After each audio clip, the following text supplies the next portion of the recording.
Hace algunos años, cuando José Carlos era estudiante en la Facultad de Filosofía y Letras de una importante universidad privada, vivió una experiencia fuera de lo normal, que marcó su vida para siempre. Él y 12 de sus compañeros pertenecían al grupo de teatro y se preparaban para montar una obra que ellos mismos habían escrito. Ese trabajo era muy importante, ya que con esa significación obtendrían la calificación final del último semestre de la carrera. Y así comenzó esta experiencia que se convertiría en una verdadera pesadilla. En este tipo de licenciaturas es muy común que ingresen alumnos de diversas corrientes filosóficas, económicas y sociales. En nuestra generación había un grupo de 7 chicos, 3 muchachas y 4 jóvenes, que para nosotros lucían muy raros, siempre vestidos de negro, con un aspecto misterioso, y quienes casi nunca se relacionaban con nadie que no fuera de su mismo grupito. Hablaban solo lo indispensable y siempre estaban juntos. Nos extrañó que cuando estábamos en la biblioteca organizando nuestro trabajo de teatro, ellos nos dijeran que querían participar en nuestra obra. No pusimos objeción porque entre más elementos fuéramos, mejor saldría nuestro proyecto, pues habíamos incluido a varios personajes en el guión. Además nos pareció que trabajar con ellos sería interesante. Cuando menos, eso creíamos hasta ese momento. Como la carrera de filosofía era relativamente nueva en esa universidad, el auditorio estaba muy abandonado y seriamente deteriorado. Así que para poder usarlo tendríamos que hacer una limpieza absoluta del lugar. Nos organizamos, repartimos los personajes de la obra y quedamos que el domingo siguiente nos reuniríamos para acondicionar el auditorio. Así no interferiría en nuestras clases de la semana y los sábados podríamos ensayar. Éramos como 20 los que nos reunimos ese domingo en la escuela.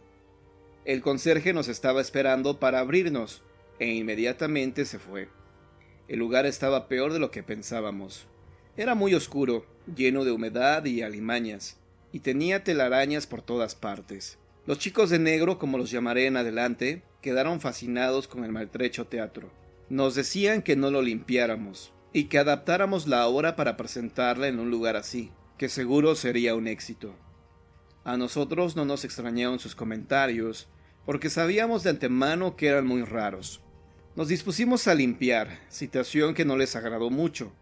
Sin embargo, tuvieron que cooperar, pues eso habíamos acordado por mayoría de votos. Uno de los chicos de negro se la pasó recorriendo el sitio, que no era muy grande.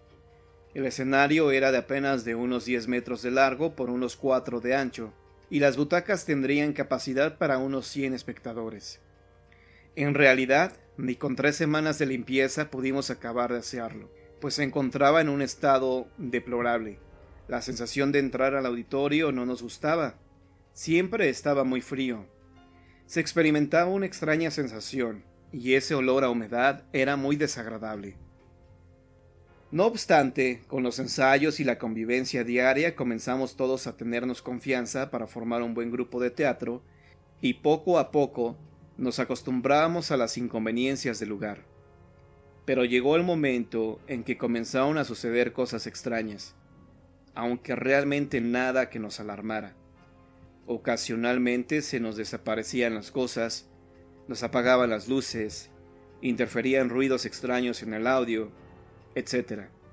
Sin embargo, en una de esas tardes de ensayo, cuando estábamos todos en el escenario, se desplomó incomprensiblemente una viga de acero que sostenía las luces. Todos nos alcanzamos a quitar, pero una de mis compañeras al correr se resbaló y cayó del escenario, que no estaba muy alto, y otra al querer correr se luxó el tobillo derecho, situación que lógicamente nos inquietó.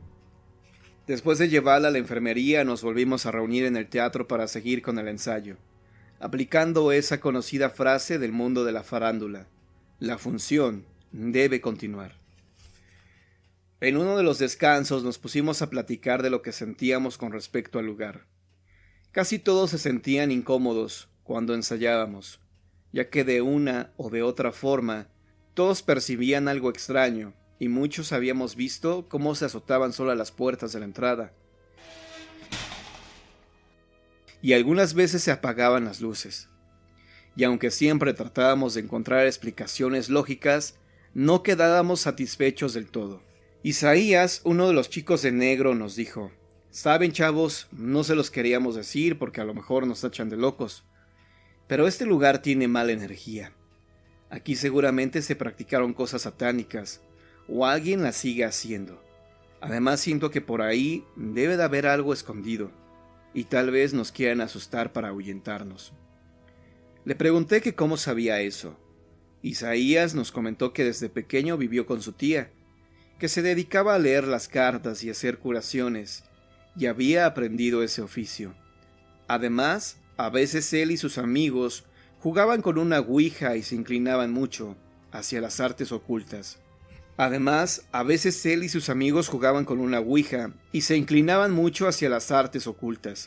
Incluso nos ofreció llevar a su tía para que hiciera una limpia del lugar. Nosotros no sabíamos qué decir.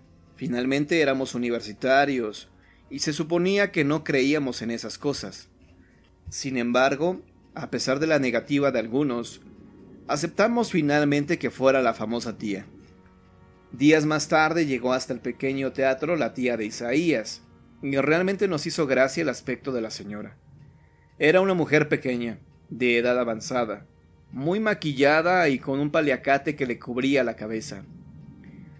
La mujer se dio cuenta de nuestra incredulidad, pero no le afectó en lo más mínimo, y comenzó a recorrer las instalaciones. No decía nada, hasta que encendió incienso, y con unas ramas pronunció algunas palabras que no entendimos.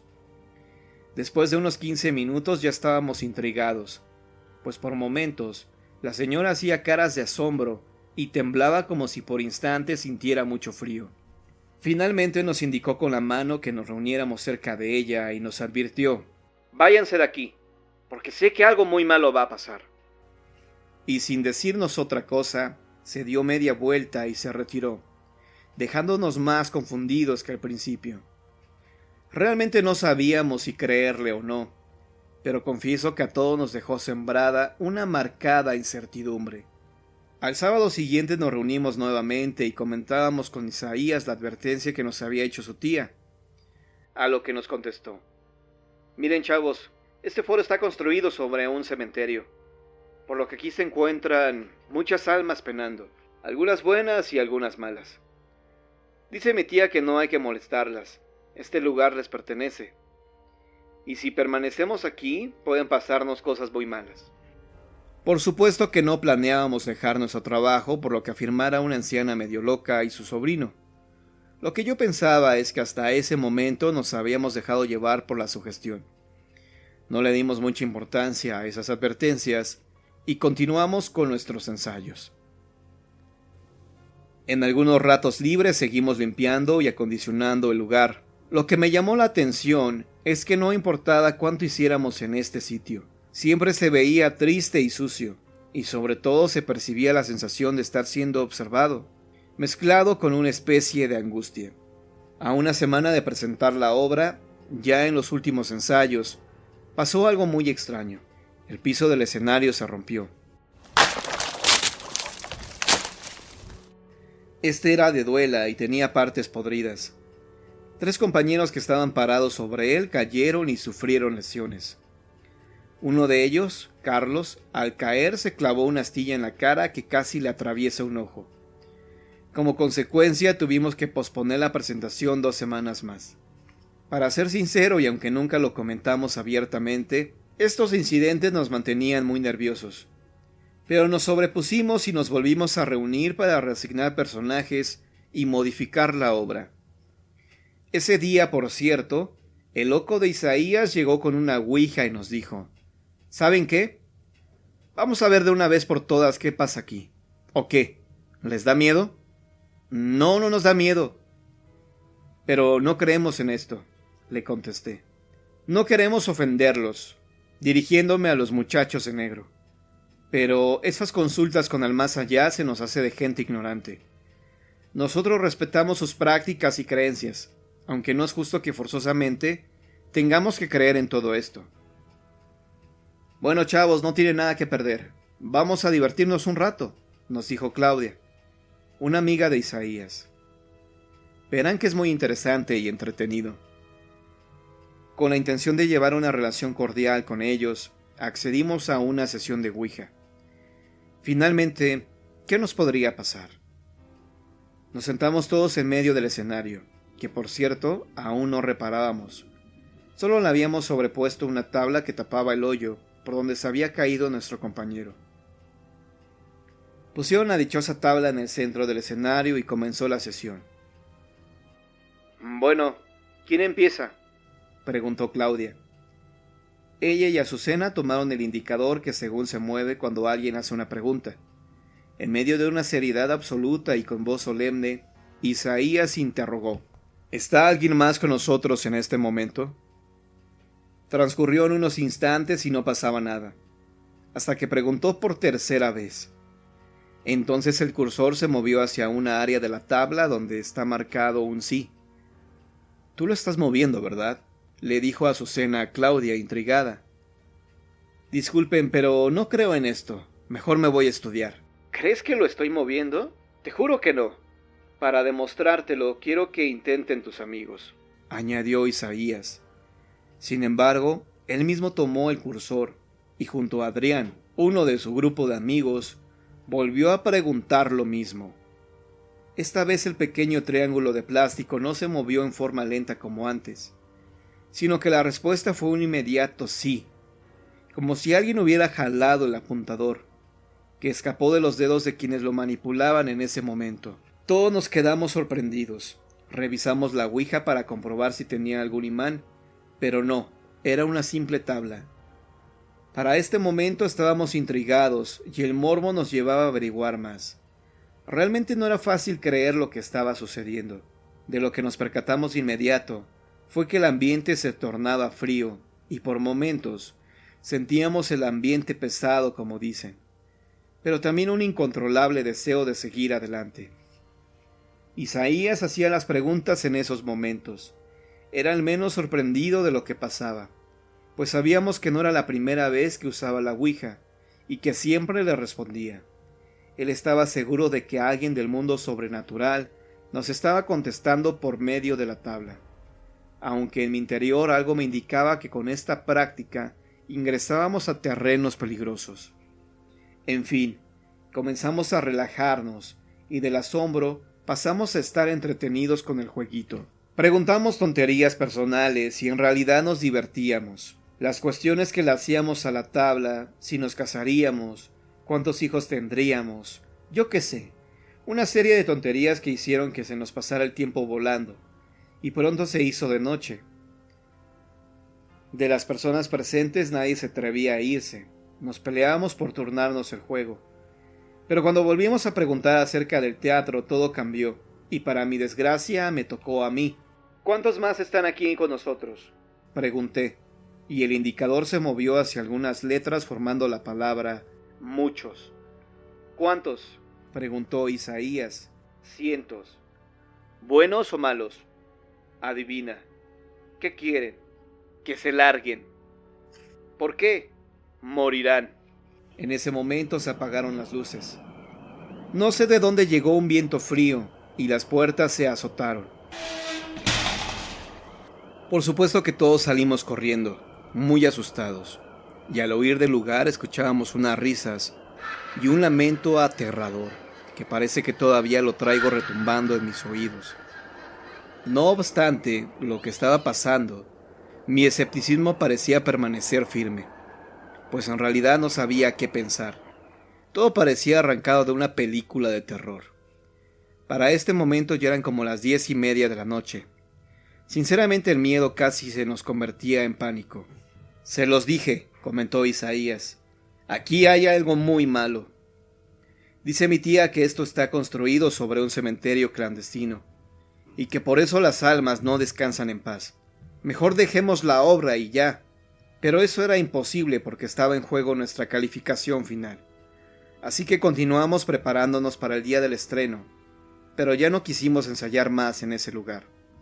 Después de lo que había pasado con la ouija, nadie se atrevía a regresar, por lo que los últimos ensayos los realizamos en el patio de la casa de Alonso. Hasta que por fin llegó el día de la presentación, y nuestro nerviosismo era muy notorio, no tanto por la calificación, ni por habernos aprendido bien nuestros parlamentos, sino porque sabíamos que en ese lugar espantaban. Mientras tanto, las butacas se comenzaron a llenar con maestros, alumnos y familiares que algunos compañeros habían invitado. El pequeño teatro estaba lleno. El público se encontraba ansioso porque iniciáramos. Del otro lado del telón, en el escenario, nos encontrábamos nosotros, acabándonos de vestir y de maquillarnos, porque ya se acercaba la hora del estreno. Yo era el director de la obra.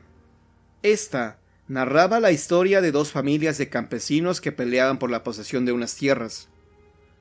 Al principio todo iba bien. El escenario consistía en dos casitas supuestamente de madera que habíamos hecho de cartón. Algunos compañeros estaban trepados en la tramoya, manejando los efectos y luces.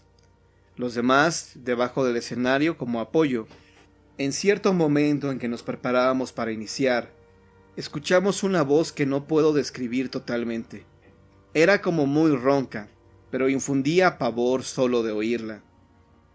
«Se los advertimos», murmuró. Todos nos quedamos atónitos ante lo sucedido, y solo nos veíamos unos a otros con cara de espanto. De pronto las luces comenzaron a parpadear momentáneamente, al tiempo en que un viento frío y pestilente envolvió el área del escenario. Yo estaba en un extremo y me quedé petrificado. No sabía si eso era real o qué. En ese momento no supe qué pensar. La función estaba a solo unos minutos de iniciar y Elena, una de nuestras compañeras, quien profesa la religión cristiana, nos ordenó que nos hincáramos para hacer oración. Así lo hicimos y todo se calmó aparentemente. «Vamos, muchachos», me dirigí a mis compañeros. «No hay que dejarnos llevar por la sugestión. Tenemos que concentrarnos en nuestro trabajo.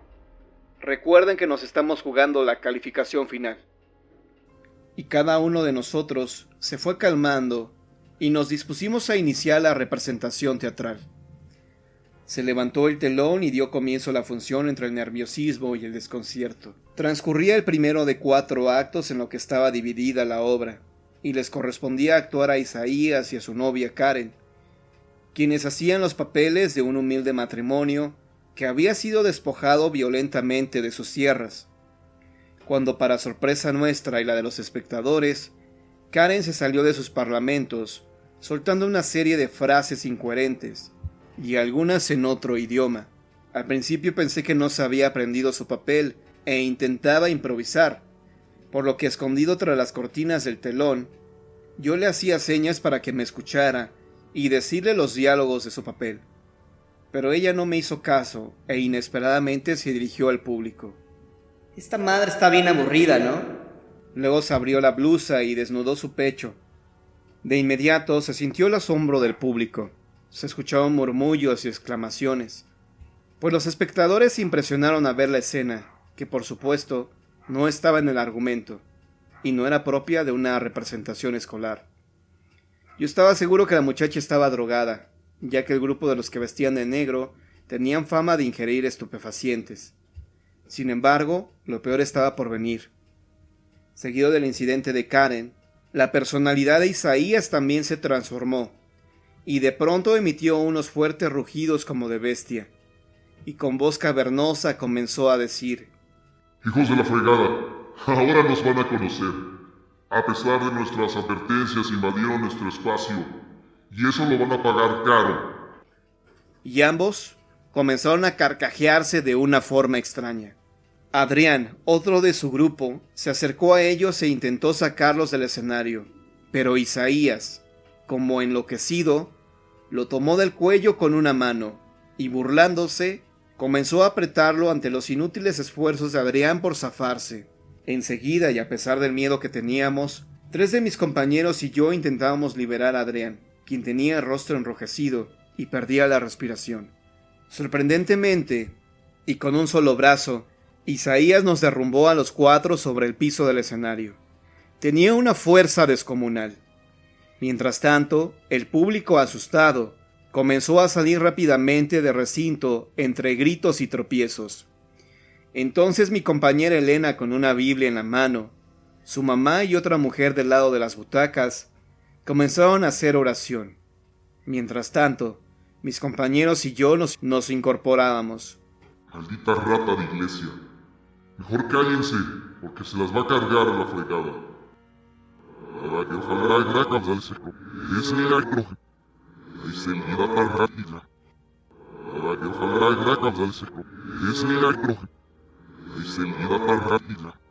Pero ellas no le hicieron caso, y continuaron con su oración. En ese preciso momento, estallaron los vitrales que se encontraban al costado del pequeño teatro, como si les hubieran puesto algún explosivo, y cayeron vidrios sobre los presentes. Nuevamente el viento frío y pestilente apareció, lo que hizo que el foro se vaciara con más rapidez. La mamá de Elena se dirigió en ese instante a Isaías y a su novia, y con autoridad les dijo: «Por la bendita sangre de nuestro Señor Jesucristo, en este momento lo ordeno y lo comando. Retírense de estos cuerpos que no les pertenecen». Y continuaron orando. Afortunadamente el viento cesó una vez que la señora lanzó esa advertencia. La pareja de endemoniados soltó nuevamente gritos e insultos, para culminar con un ensordecedor alarido que ambos emitieron al mismo tiempo, antes de caer desmayados sobre el escenario.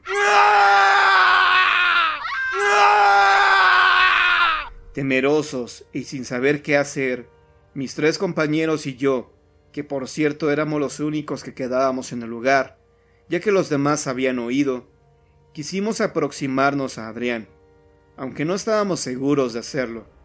Sin embargo, la mamá de Elena nos dijo que ayudáramos a nuestro compañero, puesto que el mal se había ido. Para ese momento pensábamos que Adrián estaba muerto, porque su cuerpo se había desvanecido poco después que Isaías le había apretado el cuello. Con mucho temor nos fuimos acercando. No sabíamos si la pareja de endemoniados nos atacaría.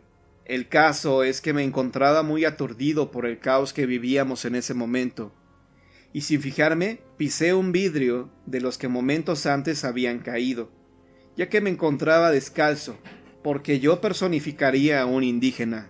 El vidrio se me incrustó en la planta del pie derecho. Perdí el equilibrio y caí sobre el escenario. Mis compañeros me ayudaron a incorporarme, pero mi pie empezó a sangrar mucho. Esto no me sorprendió porque sabía que las plantas de los pies son puntos donde hay abundante sangrado cuando se produce una herida.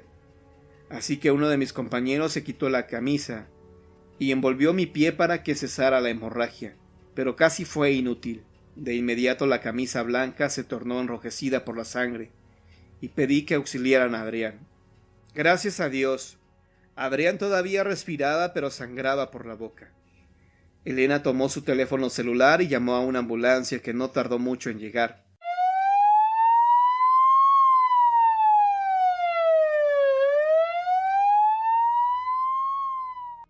También se hicieron presentes varias patrullas y policías.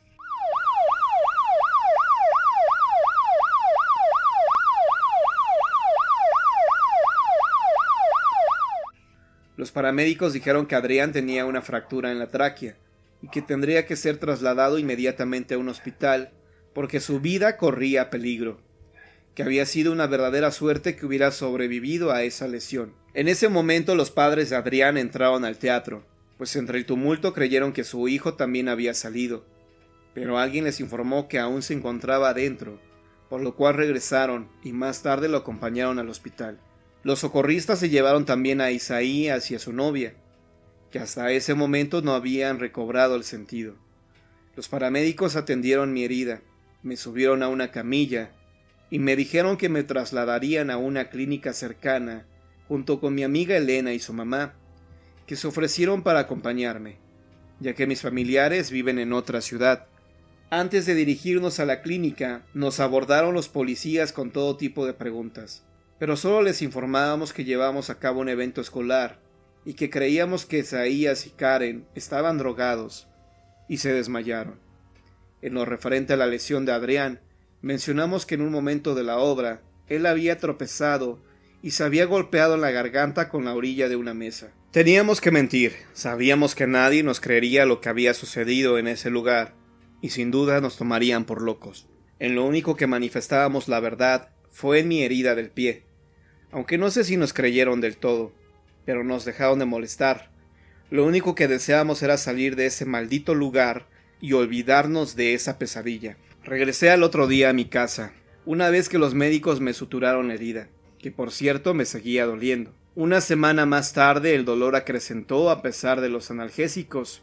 Me comuniqué con mi amiga Elena, quien me acompañó de nuevo a la clínica y me mandaron a otro hospital donde fui internado. Me practicaron algunos estudios y me dijeron que me iban a valorar. A la mañana siguiente los médicos me fueron a ver a mi cama y me dijeron: «Mira, José Carlos, tu herida no logró la recuperación que esperábamos. A decir verdad, hace unos momentos tuvimos una junta de médicos donde analizamos una y otra vez tu caso. Con claridad te digo que la curación inicial que te practicaron fue correcta, pero definitivamente no logramos entender por qué tus tejidos no respondieron a la recuperación. Queremos decirte que en tu herida hay una fuerte infección ya avanzada y que se ha convertido en gangrena, por lo que mis compañeros y yo acordamos que es necesario que de inmediato te practiquemos una cirugía donde vamos a extirparte parte de tu pierna. Si no lo hacemos pronto, tu vida podría correr peligro. En realidad sentimos mucho darte esta desagradable noticia. Tu caso nos parece sumamente extraño, ya que eres un muchacho sano, pero así se dieron las cosas». Al escuchar esto sentí que la tierra se abría y me tragaba, e irremediablemente comencé a llorar. En ese momento entró Elena y su mamá, quienes trataron de consolarme. Lógicamente yo me resistía completamente a perder una de mis piernas. «¿Pero qué voy a hacer? Tengo 19 años, tengo muchos planes por cumplir. Ya no podré ser piloto aviador», les dije. Se realizaron los trámites necesarios y por la tarde me trasladaron al quirófano. Desperté en la madrugada y al tocarme ya no tenía la pierna derecha. A partir de ese momento todo cambió para mí. Perdí la ilusión de vivir y fue sumamente difícil adaptarme a una nueva vida. Estoy seguro que esto fue a causa de la terrible maldición por jugar con esa maldita ouija. Desde ese tiempo, una especie de salación o de mala suerte me persigue. Y no solo a mí, también a quienes la jugamos aquella noche. Semanas después supe que Karen se había suicidado, ingiriendo pesticidas que tomó de la bodega de su padre. Isaías perdió la razón desde la función de teatro y permanece internado en un hospital para enfermos mentales. Adrián es un drogadicto que anda deambulando por las calles inhalando tiner. Y de los demás nunca supe más, puesto que no regresé jamás a la universidad. Solo me enteré que el teatro donde sucedieron estas desgracias fue demolido y ahora es un jardín. La terrible crisis emocional que experimenté me desequilibró por completo. Llegué al grado de quererme quitar la vida en 2 ocasiones. Actualmente he ido asimilando todo, y hoy comprendo que si sigo en este mundo es por algo. Sé que todo esto no lo soñé, porque cada vez que veo mis piernas y me doy cuenta que me amputaron una de ellas, me llegan a la mente los recuerdos de esa maldita noche y el día que jugamos con la ouija. Sinceramente no sé por qué estoy vivo.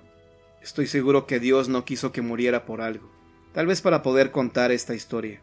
Ahora cuando alguien menciona la maldita ouija, le recomiendo que nunca la juegue y que nunca se meta en nada que no entienda, porque puede ser fatal, o en el menor de los casos puede cambiar para mal su vida para siempre. Créanlo o no, esto me pasó algunos años.